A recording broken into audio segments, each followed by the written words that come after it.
The screen is black. A baby cries somewhere in the distance. Then silence.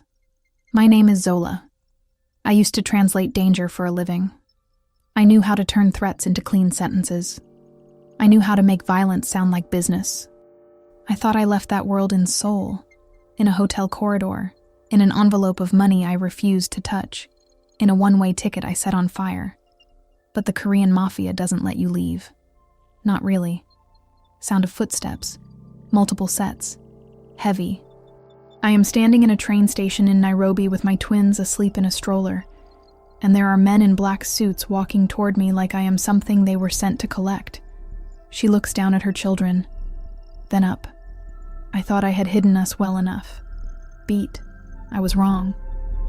I did not come to Seoul looking for anything except a paycheck. That is the truth I tell myself. Even now. Even after everything. I was 27 years old, fluent in 4 languages, and desperate enough to take a contract job that asked too many questions I wasn't supposed to answer back. The company was called Hana Capital. Registered. Clean on paper. The kind of clean that takes a lot of money to maintain. I found out what it really was on my 3rd day, when I translated a conversation between 2 men in a basement meeting room and understood that the shipment they were discussing had nothing to do with electronics. I could have walked out. I know that. I have replayed that moment 1,000 times in my head. The door, the stairs, the Seoul afternoon waiting for me outside. I could have walked through it. I didn't. Partly because I needed the money. Partly because I had already seen something I wasn't supposed to see, and I understood that walking away could mean something permanent. But mostly, and I am ashamed to admit this, I stayed because on that 3rd day, the man they worked for walked into the room. J1. He was not what I expected. I had been told to prepare for a meeting with the director. I had imagined someone older, softer around the edges. Men who run criminal organizations in the movies are always dramatic, loud, threatening, performing their own power. J1 was none of those things. He was 35, lean, dressed in a dark gray suit that fit him like it was sewn onto him specifically. He walked into the room and the temperature dropped, not because he threatened anyone, but because every person in that room became more careful the moment he arrived. More precise, like his presence calibrated people. He looked at me once, not a long look, not an interested look in the way men sometimes look. It was the look of someone cataloging information. Translator, African, female, new. Then he looked away and spoke in Korean so fast and so clipped that the man beside me flinched. I translated without hesitation, every word, without flinching. When I finished, J1 looked at me again. This time the look was different. "Your Gyeonggi accent is nearly perfect," he said in Korean, to no one in particular. "Where did you learn it?" "Graduate school," I said directly, in Korean. "Seoul National University, linguistics." A beat. The men around him exchanged glances. People apparently did not speak to J1 directly unless addressed. He almost smiled. It wasn't quite a smile. It was more like the idea of one. A small shift at the edge of his mouth that lasted less than a second. "You're assigned to my floor," he said. That was how it began. I told myself it meant nothing. An assignment. A professional arrangement. I was there to translate. Contracts, meetings, international calls with partners his men couldn't communicate with directly. It was transactional. Clean. But there is something that happens when you spend hours in close proximity to a person, and you are required to listen to them. Really listen, deeply, the way translation demands. You begin to hear things that aren't in the words. Hesitations. Choices. The places where someone's real feelings push up against what they're actually saying. Jae-won was a man in absolute control of every room he entered. But in the moments between rooms, in the elevator, in the corridor, in the 10 seconds before a meeting began, there was something else. Something quiet and contained and very, very tired. I noticed it the way you notice a crack in an otherwise perfect wall. Impossible to unsee once you've seen it. I told myself it wasn't my business. I told myself that for 3 months. What I didn't know, what I couldn't have known, was that Minseok had already filed a report on me. And in that report, he had written 4 words that would change everything. She is a risk. The operation went wrong on a Tuesday. I'm not going to describe what happened. Not because I want to protect anyone, but because some things leave marks on you that you don't want to press on repeatedly. What I will say is this. I was present for something I was never supposed to witness.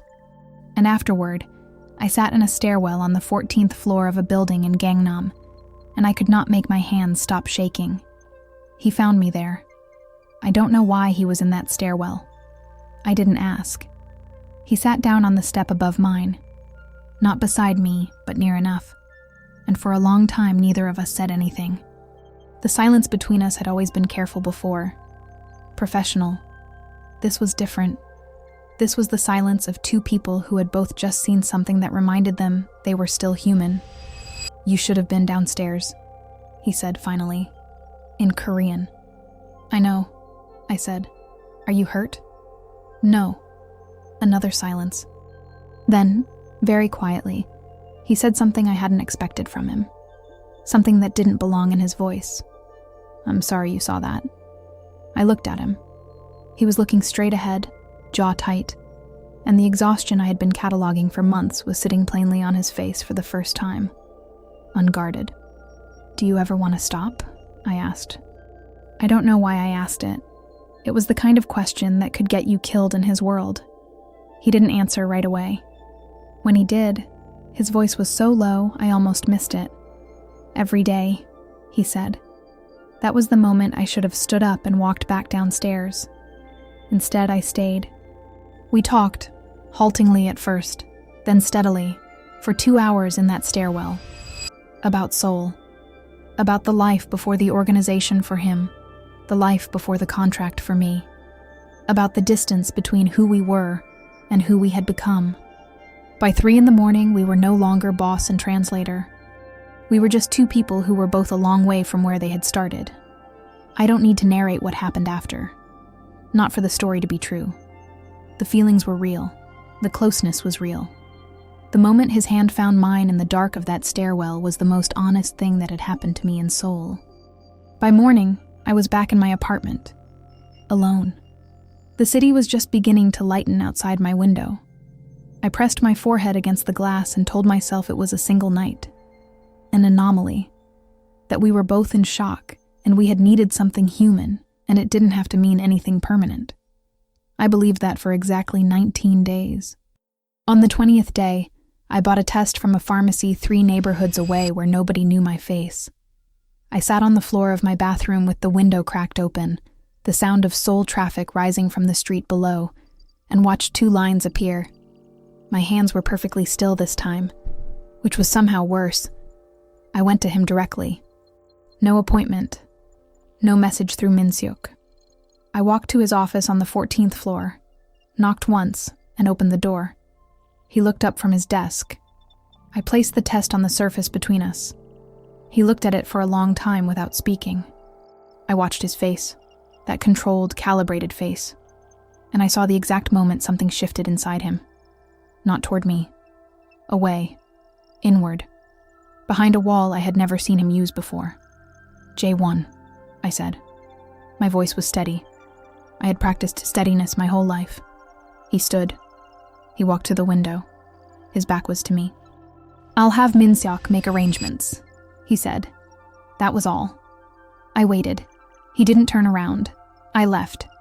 I told myself I would give him 24 hours, that he was in shock, that the man in the stairwell, the one who had said every day in that broken voice, would come back. 24 hours later, Minseok knocked on my apartment door with an envelope and a plane ticket. Jaewon's floor was empty. He had left Seoul sometime in the night. I stood there holding the ticket. Outside, it was beginning to rain. I went to my kitchen. I turned on the gas burner. I held the ticket over the flame until there was nothing left of it. Then I packed one bag, and I disappeared. What I didn't know was that Minseok had watched me burn that ticket from the street below, and that he had immediately picked up his phone and made a call I would spend the next 12 months paying for. I flew to Mombasa because it was the only city where I knew someone who would not ask questions. Dr. Achieng had been my mother's friend. She was 63 years old, had a clinic 4 blocks from the old town, and operated on a strict policy of minding her own business. When I arrived at her door with one bag, hollow eyes, and a pregnancy test in my jacket pocket, she took one look at me and said, "Come inside. I'll make tea." She confirmed the pregnancy 3 days after I arrived. She also told me something else. Zola. She turned the ultrasound screen toward me slowly. "I need you to look at this." I looked. 2 heartbeats, side by side, strong and even and completely unbothered by the disaster their existence represented. I stared at the screen for a very long time. Dr. Achieng said nothing. She understood that some information needed space to land. Finally, I said, in a voice that didn't sound like mine, "Twins." "Twins," she confirmed. I pressed my fingers to my mouth. I didn't cry. I hadn't cried since Seoul. Something had locked inside me the moment I watched Jaewon put his back to me, and I hadn't found the key to it since. But sitting in that small clinic in Mombasa, with the sound of the ocean 2 streets away and 2 impossible heartbeats visible on a screen, I felt something crack open. Not break. Crack. The way ground does before rain. I built a life there because that was what had to happen. Dr. Achieng let me stay in her spare room for the first 2 months. I found a small apartment near the waterfront. I taught language tutorials online, Korean, English, Swahili, to students I never had to meet in person. I kept my name. I had nothing to hide it under. But I cut every thread that led back to Seoul. Every number. Every contact. Every memory I could afford to let go of. I allowed myself one photograph. Not of him. I had none. Just of the Seoul skyline, taken from the window of the office on the 14th floor, on an ordinary afternoon before everything. I kept it in the back of a book I rarely opened. I told myself it was geography, not sentiment. The twins came on a Tuesday morning, 8 months after I left Seoul. April. The coast was still cool that time of year, the Indian Ocean flat and gray outside the clinic window. Kai arrived first. He came out furious, screaming, fists clenched, as if he already had opinions about the world. Sana came 4 minutes later. She opened her eyes almost immediately and looked around the room with an expression of calm, absolute assessment that I recognized, that I had to breathe through. Dr. Achieng placed them both in my arms, and I looked at their faces. His face, my face, somehow both and neither, and I made them a promise. I promised them that this was enough, the 3 of us, that they didn't need the story of their father to become whole, that I would be the whole story if I had to be. I meant it. For 12 months, I was enough. Then I fell asleep in a train station in Nairobi, waiting for a delayed connection to Kisumu, with the double stroller parked beside me and both babies finally, quiet. I didn't feel the platform grow still around me. I didn't hear the footsteps stop. I didn't know that 1,200 miles away, a decision had already been made. That a man I had erased from my life had been erasing everything else from his, in order to find me. I was asleep. My children were breathing softly. And Jaewon was standing 10 feet away, completely frozen, staring at the 3 of us, like we were something he had dreamed and could not believe was real. I know what it looks like when a man has not been sleeping. I spent 3 months working close enough to Jaewon to learn the architecture of his face, the way tension lived in his jaw, the way exhaustion collected beneath his eyes, the way control cost him something physical when he sustained it too long. I learned all of that before I learned to stop learning it. So when I opened my eyes in that Nairobi train station and saw him standing 10 feet away, I knew, before I could even process that it was him, that he had not slept properly in a long time. He looked like a man who had been walking toward something for 12 months and had just arrived and didn't know what to do with his own hands. I sat up slowly. Kai was crying. The short, sharp cries that meant he wanted to be held and had been patient about it long enough. Sina was awake and watching Jaewon with that quiet, assessing expression she had arrived in the world wearing. I picked Kai up first. Automatic. my hands knowing what to do before my brain could catch up with what my eyes were seeing. For a moment, just a moment, neither of us spoke. The station moved around us. Announcements, footsteps. A train arriving on the far platform with a long mechanical exhale. None of it touched the silence between us. "Zola," he said. His voice was lower than I remembered. Rougher, like it had been used for difficult things. "No," I said. He blinked. "Whatever you're about to say," I said, keeping my voice flat and even, the way I had trained myself to do in rooms where showing emotion was a liability. "I don't want to hear it here. Not in front of them." His eyes moved to the stroller, to Kai in my arms, to Sina, who was still watching him with those large, careful eyes. I watched him look at them. I had promised myself, in the 12 months of imagining this moment, that I would feel nothing, that I had processed it, that I had sealed it, and stored it somewhere it couldn't reach me. If you're listening to this right now, it's because this story has already pulled you in a little. But what you're hearing here is just a part of it. The full version includes 30 complete stories, no cuts. No ads, just the audio flowing while you listen. The QR code is on your screen now, or the link is pinned in the queue. I had lied to myself, because watching Jaewon look at his children for the first time, the way his breath changed, the way his jaw moved once without producing any sound, the way his hand came up and then stopped mid-air as if he had forgotten what reaching was for, that broke something loose in me that I had no business letting break. I looked away. I adjusted Kai against my shoulder. I focused on the platform clock. "How did you find me?" I asked. "A contact in Nairobi," he said. "It took 8 months to get a reliable lead. I've been in Kenya for 4 days. 4 days. He had been in the same country as me for 4 days without my knowing. The thought made the skin on the back of my neck tighten. "Are you alone?" I asked. A translator's question. An organization question. Old instincts. "Yes. Minseok doesn't know you're here."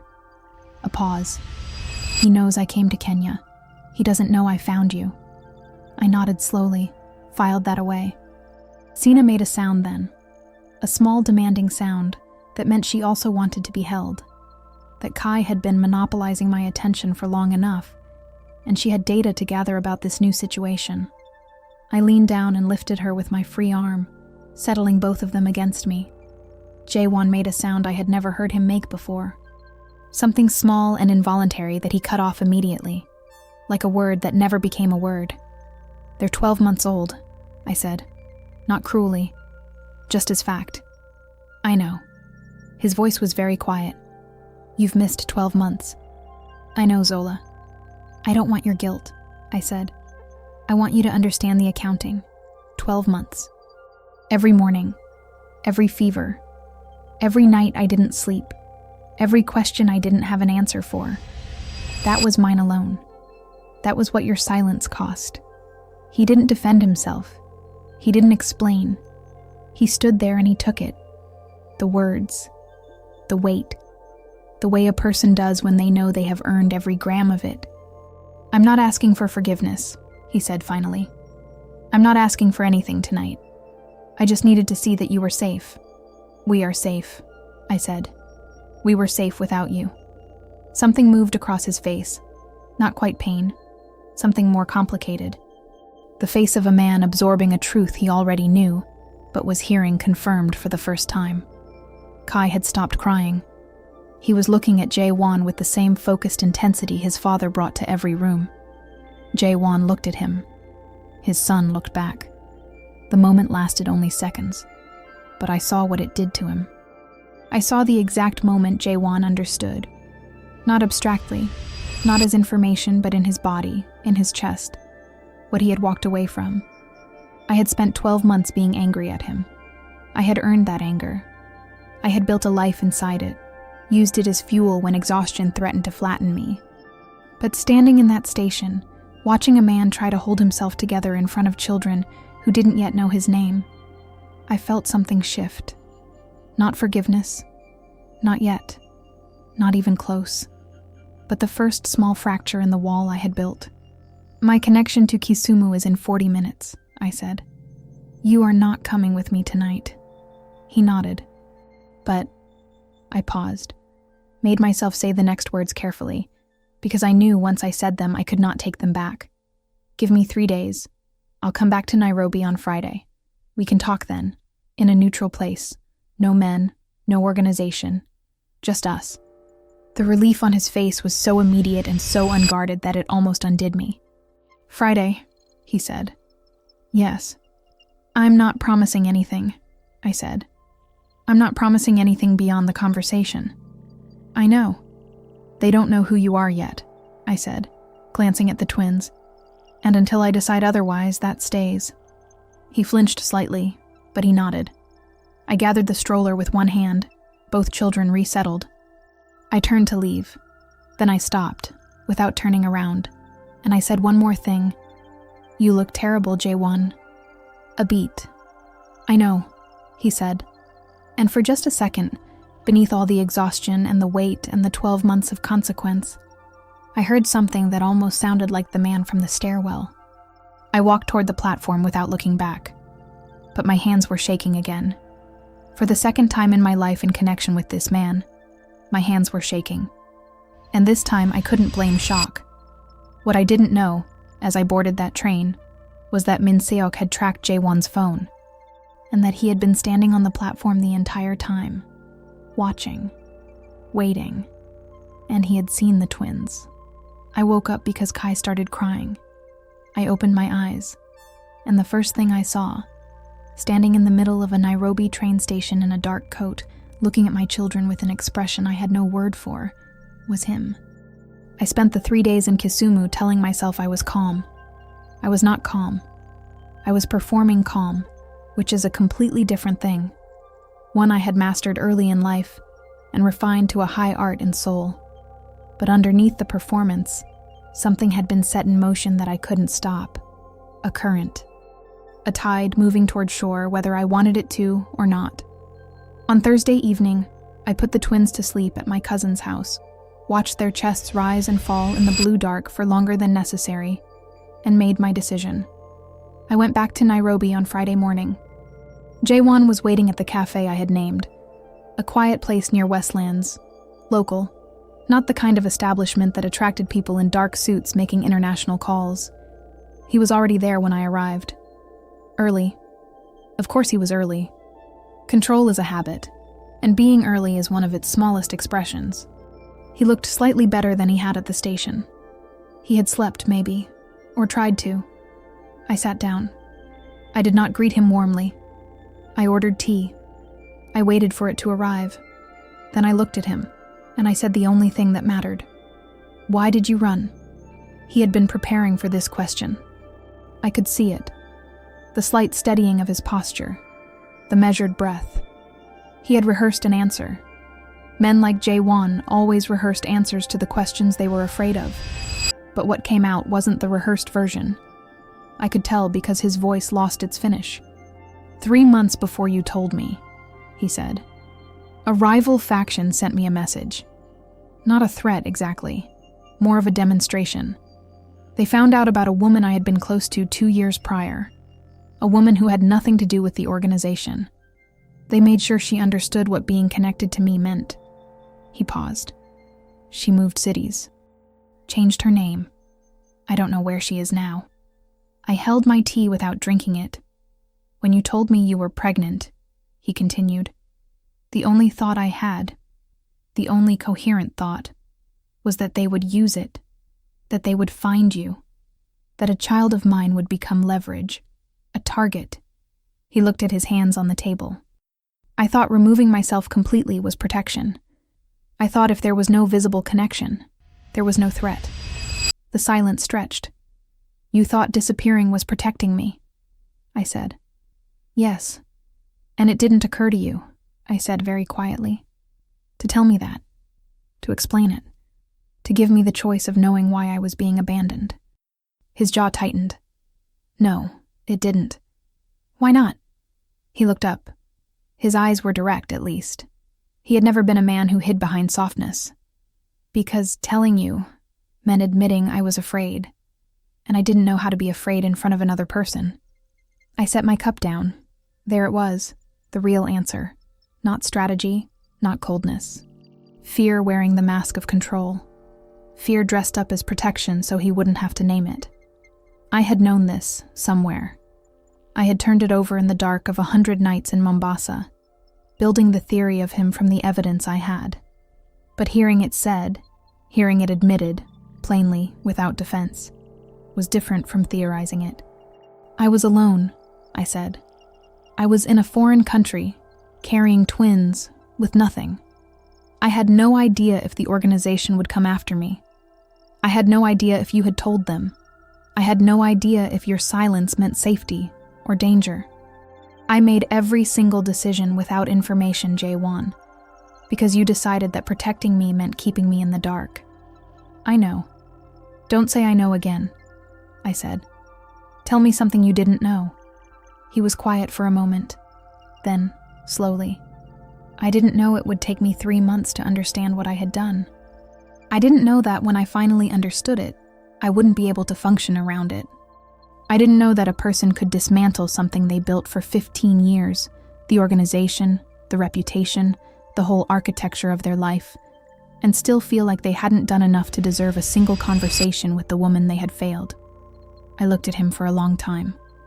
Outside Nairobi moved. Mid-morning traffic. Someone laughing on the street. The ordinary world proceeding without awareness of the weight of the table between us. Dismantle, I said. He met my eyes. You said dismantle. What have you actually done? I've been pulling back for 6 months, he said. Handing over operations, severing the contracts that couldn't be cleaned up quietly. There are 2 remaining threads I can't cut without triggering the faction that originally threatened you. I have people working on how to cut them safely. He paused. I am not asking you to believe me because I'm telling you. I'm telling you because you deserve accurate information, for once. That last part hit something. For once. He knew what his silence had been. He had named it himself. I looked out the window. A woman was crossing the street with a child on her back, moving quickly, purposefully, the way mothers move in this city. Like they are carrying the most important thing in the world, and the world has not entirely agreed to be careful about it. Kai looks like you, I said finally. Not as an offering, just as fact. Something moved through him. His throat worked. Santa has your eyes, he said, but she watches a room the way you do. I almost smiled, stopped myself. She does. Another silence, but a different kind this time. Less like a wound.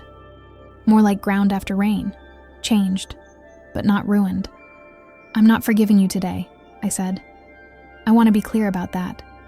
What you did, what you didn't do, left marks that aren't going to disappear over cafe tea. I'm not asking for today, he said. I'm also not closing the door, I said, because they deserve the chance to know their father, if their father intends to be something worth knowing. And because I stopped, made myself finish it, because the man I met in that stairwell was real. I don't know how much of him is left, but I'd like to find out. Jaewon looked at me with an expression I had never seen on his face before. Not in 3 months in Seoul. Not in any of the rooms we had shared. Something open. Something without walls. Tell me their names, he said, very quietly. Kai, I said, and Sina. He repeated them, almost to himself. Not practicing them. More like recognizing them. I reached into my bag. I placed one photograph on the table between us. Taken 2 months ago, both twins asleep in afternoon light, Kai with a fist curled against his cheek, Sina with her head tipped back in complete surrender to rest. He picked it up with both hands. He held it carefully, the way people hold things they know are irreplaceable.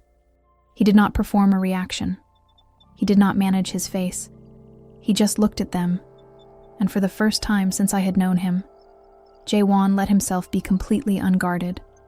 I sat across from him and watched a man fall in love with his children from a photograph, and I decided that the door was going to stay open. That evening, I received a message from an unknown number. 4 words in Korean. No sender, no context. He never left alone. and a photograph of the Nairobi cafe, taken from outside, while we were sitting there. The photograph shook me more than I wanted to admit. I called Jaewon immediately. He answered on the first ring, which told me he had been waiting, that some part of him had already known the cafe wasn't as private as it looked. "Minseok," I said. No greeting, no preamble. A brief silence. Then, "Yes, he followed you. I should have anticipated it." His voice was tight with a controlled anger I recognized. Not rage, but the cold, precise kind that men like him used instead. He doesn't know about the twins yet. The photograph is the cafe exterior. He saw us together, nothing more. "That's enough," I said. "That's more than enough for a man like him to work with." "I know." "Zola, listen to me. I need you to move locations tonight. Go somewhere he doesn't have eyes. I'll handle Minseok." "How?" "That's not your problem. Everything connected to you is my problem," I said sharply. "That's what you keep forgetting. You don't get to draw the line between what I know and what I don't anymore. If you're asking me to trust you, even partially, then you tell me what handling Minseok means." Another silence. Longer this time. The sound of a man renegotiating old habits in real time. "It means a conversation," he said finally. "A definitive one. Minseok has been with me for 12 years. He is loyal to the organization above everything, above me, above reason. He has been pushing back against my withdrawal for 6 months. Tonight's message is a warning. He's telling me he's watching. He's telling me to stop. And if he doesn't accept the conversation, then I remove him from the equation without the organization behind him," Jaewon said. "He knows that too. He's calculating his leverage." I moved the twins to my cousin's sister's house that night. A different neighborhood. No digital trail. Old school, the way I had learned in the organization. Tell no one. Move clean. Trust only what you can see.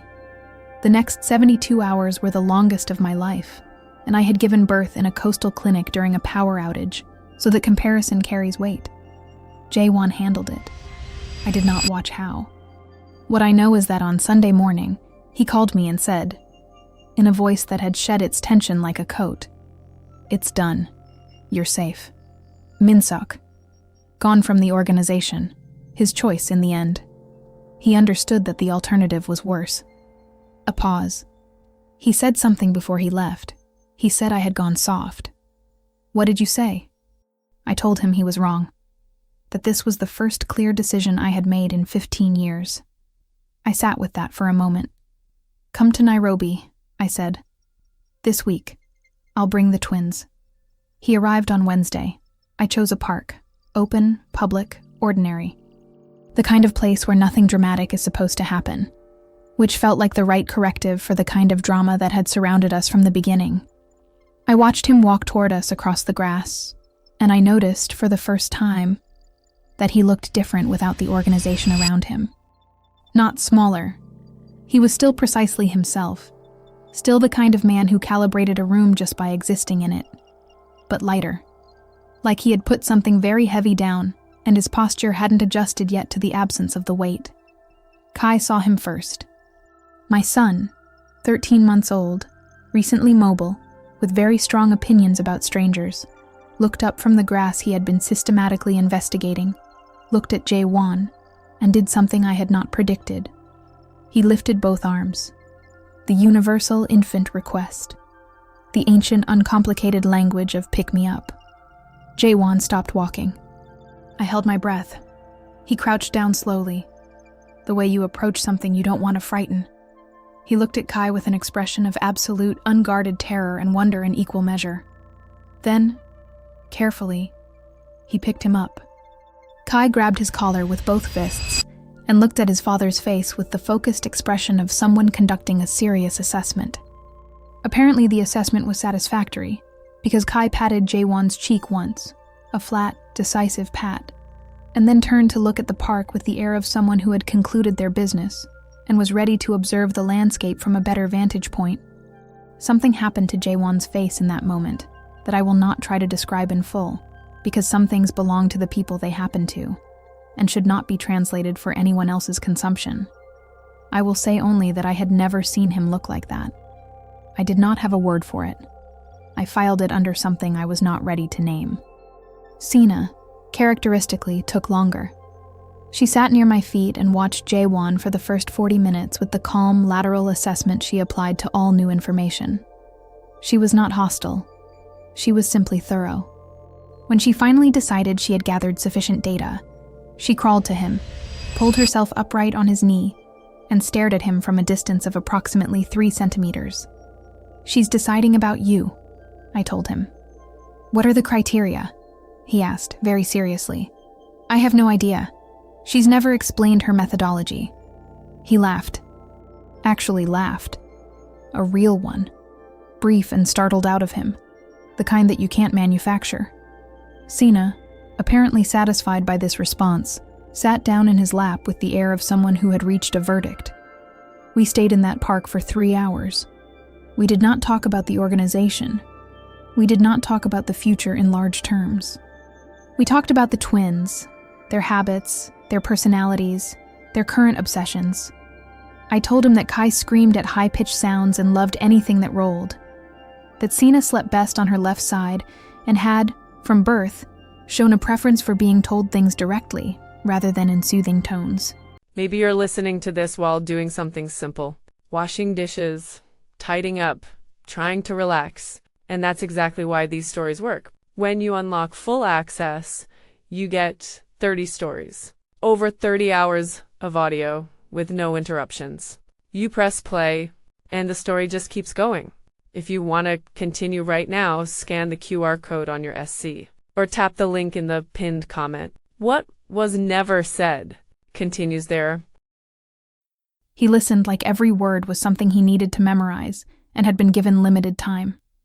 Near the end of the afternoon, with both twins half asleep in the stroller and the Nairobi light going golden and horizontal across the grass, he turned to me and said, "I'm not going back to Seoul." I looked at him. "What does that mean, specifically?" "The remaining threads. I've transferred control. The organization continues without me. There are no debts I've left unpaid and no enemies I've left armed. I'm out. Completely." He looked at the stroller. "I want to be here. I'm not asking for what I don't deserve. I'm not asking to come home to you or to pretend the last year didn't happen. I'm asking for the chance to show up. Every day. For them. And, if you eventually decide it's possible, for you." I looked at my children sleeping. Kai with a fist curled at his cheek as always. Sina with her head tipped to the side. I thought about the 14 months I had carried this alone. The fear, the grief, the particular loneliness of raising children by yourself in a country far from your origin, with a secret you couldn't share. I thought about the woman I had become in that time. Harder in some places, softer in others, more honest with myself than I had ever managed to be in Seoul. I thought about the man in the stairwell, and the man who had stood frozen in a train station, staring at his children like they were a door he hadn't known existed.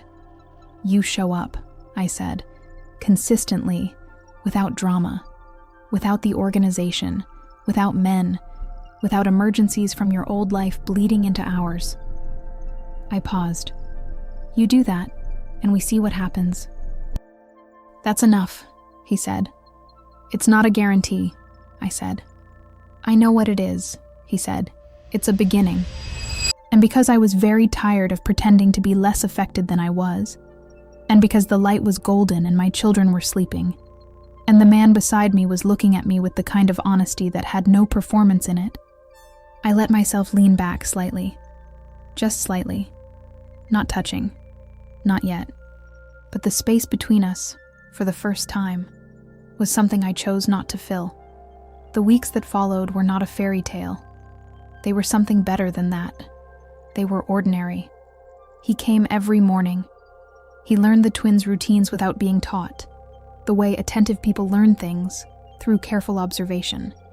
He changed diapers without complaint and narrated his actions in Korean, which meant Kai and Sina began acquiring vocabulary in a third language before they could walk steadily. He found an apartment 10 minutes away. He did not push for more than that. Some mornings, I watched him with them through the kitchen window. Kai attempting to climb him like a small, determined mountain. Sina explaining something in urgent, wordless sounds. And I felt the anger in me losing its hard edges, not dissolving, changing shape, becoming something more like the sediment of a difficult past, present, real, formative, but no longer the surface of everything. One evening, sitting on my small veranda while the twins slept and the city settled into its nighttime register, he reached across the space between our chairs and set his hand beside mine, not on mine, beside it. I looked at it for a long time. Then I turned my hand over. That was all. Just that. 2 hands in the Nairobi evening, with the ordinary world going on around us, and 2 children sleeping inside who looked like both of us and neither of us, and entirely themselves. It wasn't a resolution. It was a beginning, which, after 14 months of ending things, felt like the most radical possible act. She turned her hand over. He didn't move. Neither of them spoke. But something had shifted. Something quiet and irreversible and real. What I didn't know, sitting on that veranda in Nairobi, for the first time in over a year, feeling like the ground beneath me might hold, was that 3,000 miles away in Seoul, a sealed file had just been opened by someone who was not Min Seok, someone who had known about me long before Jae-won did, someone who had been waiting. Tell me, do you think Zola was right to open that door again? Or did she let her heart override everything she had learned? And what do you think is in that sealed file in Seoul? And whose hands just opened it?